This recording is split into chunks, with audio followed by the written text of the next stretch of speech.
ಗುಜರಾತ್ ಲೋಕಸಭೆಯಲ್ಲಿ first day first show super hit. Rahul Gandhi ಅವರ ಭಾಷಣದ ಬಗ್ಗೆ ಕಾಂಗ್ರೆಸ್ನ ವಿಶ್ಲೇಷಣೆ. ಹುಡುಕಿ ಹುಡುಕಿ ಕಟಾಕಟ್ ಅಂತ ಒಂದೊಂದು ಅಂಶಗಳಿಗೂ ಕೂಡ ಕೊಟ್ರು ಕೌಂಟರ್. ಆ ಮೂಲಕ ವಿರೋಧ ಪಕ್ಷಗಳಿಗೆ ತಮ್ಮ ಸ್ಥಾನವನ್ನ ನೆನಪಿಸಿದ್ರು ಮೋದಿ. ಇದು ಬಿಜೆಪಿಯ ಕೌಂಟರ್.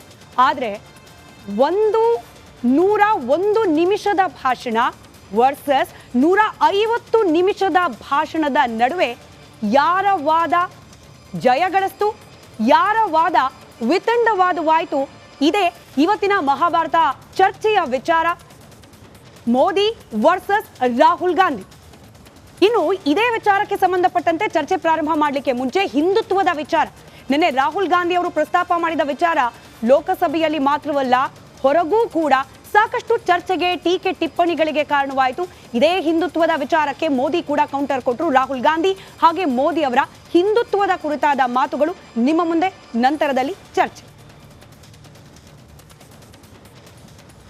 जो लोग अपने आप को हिंदू कहते हैं वो 24 घंटा हिंसा हिंसा हिंसा, नफरत नफरत नफरत, असत्य सत्य असत्य।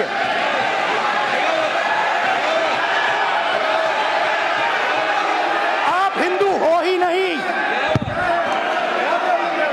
हिंदू हिंसक होते हैं, ये है आपके संस्कार, ये है आपका चरित्र,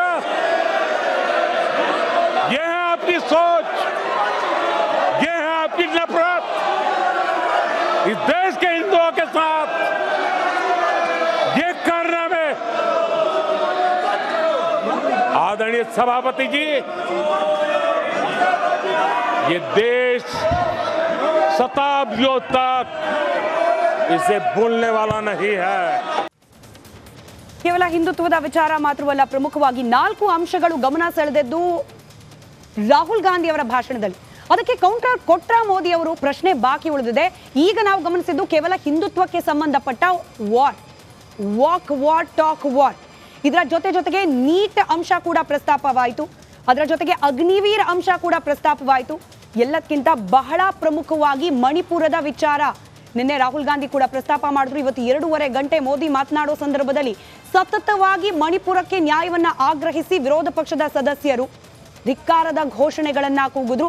ಮಣಿಪುರದ ವಿಚಾರಕ್ಕೆ ಮೋದಿ ಮತ್ತದೇ ಮೌನ.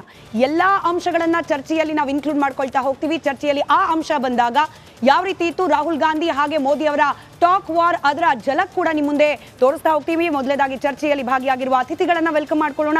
ಬಿಜೆಪಿ ವಕ್ತಾರರಾದ ಅನಿಲ್ ಚಲ್ಗೇರಿ ಅವರು, ಹಾಗೆ ಜೆಡಿಎಸ್ನ ವಕ್ತಾರರಾದ ವೀರಣ್ಣ ಅವರು, ಹಿರಿಯ ಪತ್ರಕರ್ತರು, ರಾಜಕೀಯ ವಿಶ್ಲೇಷಕರಾದ ರಾಮಕೃಷ್ಣ ಉಪಾಧ್ಯಾಯ ಅವರು, ಹಾಗೆ very proudly welcoming commission officer territorial army ಹಾಗೆ ಕಾಂಗ್ರೆಸ್ ಪಕ್ಷದ ವಕ್ತಾರರು ಆಗಿರುವ ಭವ್ಯ ಅವರು. ಎಲ್ರಿಗೂ ಕಾರ್ಯಕ್ರಮಕ್ಕೆ ಸ್ವಾಗತ. ಇವತ್ತು ಪ್ರಶ್ನೆ ಕೇಳೋದಕ್ಕಿಂತ 2 ವಾದ ಮುಂದಿಟ್ಬಿಡ್ತೀನಿ. ಮೊದಲದಾಗಿ ಬಿಜೆಪಿ ಅವರು, ಅದಾದ ನಂತರ ಕಾಂಗ್ರೆಸ್ ವಕ್ತಾರರು ಅದಕ್ಕೆ ಉತ್ತರ ಕೊಡ್ಲಿ ಅಂತ ಹೇಳಿ. ಹಿಂದೂ ಟೆರರಿಸಂ ಅನ್ನೋ ಪದವನ್ನ ಹುಟ್ಟು ಹಾಕಿದ ಕಾಂಗ್ರೆಸ್ ಪಕ್ಷಕ್ಕೆ ಹಿಂದುತ್ವದ ಬಗ್ಗೆ ಮಾತನಾಡುವ ನೈತಿಕತೆ ಇಲ್ಲ, ಬಿಜೆಪಿಯ ವಾದ. ಬಿಜೆಪಿಯವರು RSSನವರು ಹಿಂದೂಗಳೇ ಅಲ್ಲ, ಕಾಂಗ್ರೆಸ್ನ ವಾದ. ಅನಿಲ್ ಅವರೇ, ಯಾವ ವಾದ ಗೆಲ್ತು ಇವತ್ತು?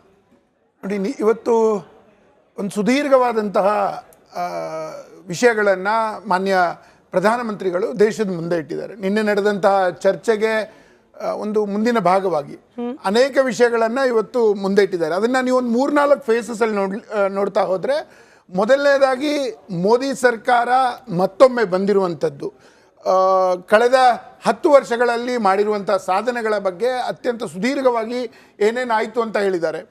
ಕಾಂಗ್ರೆಸ್ಸಿಗೆ ಸತ್ಯವನ್ನ ಅಕ್ಸೆಪ್ಟ್ ಮಾಡ್ಕೊಳ್ಳಿ, ನೀವು 100ಕ್ಕೆ 99 ಸ್ಕೋರ್ ಮಾಡಿಲ್ಲ, ನೀವು 543ಕ್ಕೆ 99 ಸ್ಕೋರ್ ಮಾಡಿದ್ದಾರೆ ಅಂತ ಹೇಳಿದ್ದಾರೆ. ನೀಟ್ ಬಗ್ಗೆ, ಮಣಿಪುರದ ಬಗ್ಗೆ, ಅಯೋಧ್ಯೆ ಸೋಲಿನ ಬಗ್ಗೆ ಎಲ್ಲವೂ ಕೂಡ ಚರ್ಚೆಯಲ್ಲಿ ಇನ್ಕ್ಲೂಡ್ ಆಗ್ತಾ ಹೋಗುತ್ತೆ. ಮೊದಲ ಭಾಗವಾಗಿ ಹಿಂದುತ್ವದ ವಿಚಾರ, ನಿನ್ನೆಯಿಂದ ಜೋರ್ ಚರ್ಚೆ. ಯಾರ ವಾದ ಗೆಲ್ತು? ನಿಮ್ಮ ವಾದವೋ ಕಾಂಗ್ರೆಸ್ನ ವಾದವೋ? ಇನ್ನು ತುಂಬಾ ನೋಡಿ, ಕಾಂಗ್ರೆಸ್ಸಿನ ವಾದ ಅಲ್ಲ, ಕಾಂಗ್ರೆಸ್ಸಿನ ಈ ಹಿಂದೂಗಳ ವಿರೋಧ ಏನು ಒಂದು ಸ್ಟ್ಯಾಂಡ್ ಅನ್ನ ರಾಹುಲ್ ಗಾಂಧಿ ಅವ್ರು ನಿನ್ನೆ ತಗೊಂಡಿದ್ರು, ಅದು ತುಂಬಾ ಕ್ಲಿಯರ್ ಆಗಿ ಇವತ್ತು ಎಕ್ಸ್ಪೋಸ್ ಮಾಡಿದ್ದಾರೆ. ತುಂಬಾ ಕ್ಲಿಯರ್ ಆಗಿ ಕಾಂಗ್ರೆಸ್ ಪಾರ್ಟಿ ಈ ದೇಶದ ಜನರ ಮೇಲೆ, ಈ ದೇಶದ ಹಿಂದೂಗಳ ಮೇಲೆ ಸತತವಾಗಿ ಮಾಡ್ತಾ ಇರುವಂತಹ ಹಿಂಸೆ, ದ್ವೇಷ ಮತ್ತು ಅಸತ್ಯಗಳನ್ನ ಎಳೆ ಎಳೆಯಾಗಿ ಬಿಡಿಸಿ ಹೇಳಿದ್ದಾರೆ ಇವತ್ತು.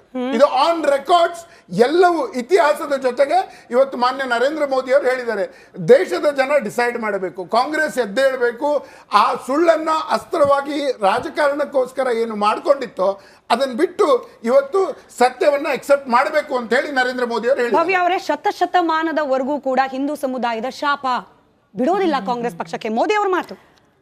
ಮೇಡಮ್, ನಿನ್ನೆ ರಾಹುಲ್ ಗಾಂಧಿ ಅವರು ಹೇಳಿದ್ದು, ನಿಮ್ಮನ್ನ ನೀವು ಹಿಂದೂ ಅಂತ ಕರ್ಕೋತೀರಾ, ಆದ್ರೆ ಅಸತ್ಯ ತುಂಬಿದೆ ನಿಮ್ಮಲ್ಲಿ. ಯಾರಿಗೆ? ಬಿಜೆಪಿಗೆ, RSSಗೆ, ನರೇಂದ್ರ ಮೋದಿ ಅವರಿಗೆ. ನಿಮ್ಮಲ್ಲಿ ಇರೋದು ಅಸತ್ಯ ಮತ್ತೆ ಹಿಂಸೆಯ ಪ್ರಚೋದನೆ ಮಾಡ್ತೀರಾ ಅಂತ. ಅದನ್ನ ಮಾತ್ರ ಕ್ಲಿಪ್ ಮಾಡಿಕೊಂಡು ಫೈನಾನ್ಸ್ ಮಿನಿಸ್ಟ್ರಿಂದ ಹಿಡಿದು ಅಲ್ಲಿ ಪಾರ್ಲಿಮೆಂಟ್ ಅಲ್ಲಿ ನರೇಂದ್ರ ಮೋದಿ ಅವರಿಂದ ಹಿಡಿದು ನಿಂತ್ಕೊಂಡು ಅದನ್ನ ಡೈವರ್ಟ್ ಮಾಡಕ್ ನೋಡಿದ್ರು. ನಂತರ ರಾಹುಲ್ ಗಾಂಧಿ ಅವರು 3 ಸ್ಟೇಟ್ಮೆಂಟ್ ಹೇಳಿದ್ರು. ನೀವು ಪೂರ್ತಿ ಹಿಂದೂ ಸಮಾಜ ಅಲ್ಲ, ಬಿಜೆಪಿ ಪೂರ್ತಿ ಹಿಂದೂ ಸಮಾಜ ಅಲ್ಲ, RSS ಪೂರ್ತಿ ಹಿಂದೂ ಸಮಾಜ ಅಲ್ಲ. ಈ 10 ವರ್ಷ ಏನು ಇಡೀ ಬಿಜೆಪಿ ಒಂದು ಸಿಸ್ಟಮ್ ಆಗಿ ಒಂದು ನರೇಟಿವ್ ಬಿಲ್ಡ್ ಮಾಡ್ಕೊಂಡು ಬಂತು, ಒಂದು ಫಾಲ್ಸ್ ನರೇಟಿವ್, ಅದನ್ನ 3 ಸ್ಟೇಟ್ಮೆಂಟ್ ಅಲ್ಲಿ ರಾಹುಲ್ ಗಾಂಧಿ ಅವರು ಡೆಸ್ಟ್ರಾಯ್ ಮಾಡಿದ್ರು.